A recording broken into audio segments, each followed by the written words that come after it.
one specific element I want to tell you about today regarding the new U.S. airstrikes authorized by President Obama in Iraq to help to free Yazidis from this siege by ISIS is that when we look at what we are actually doing there, there is this very interesting situation. I consider it very sad that we are bombing our own guns in Iraq. I will explain. In the decade since the 2003 U.S.-led invasion in Iraq, the U.S., as you may know, has spent a fortune training and arming the Iraqi military with the hope that it would be ready to completely secure the country without any help from the United States at all. That meant arming the Iraqi army with significant high-tech, extremely expensive American guns, tanks, jeeps, artillery, and more. But the Iraqi army has in part been a pretty significant failure.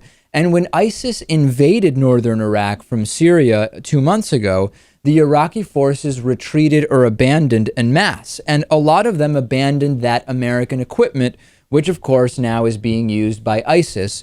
And it is the U.S. airstrikes that are now striking much of that U.S. equipment that was given. This is not really a unique thing when we look at history. If you just Google U.S. support of totalitarian, authoritarian regimes, you'll see that there is a long history in just about every continent, actually, of arming individuals, arming groups that eventually we bomb our own weapons. But that just reinforces, Lewis, the absurdity of this entire situation. We are now partly responsible for what's going on there, because the vacuum that appeared when we completely destabilized Iraq by choosing to go in there in 2003 is certainly at least partially connected with what's going on there. And now we're going back in there to bomb our own weapons.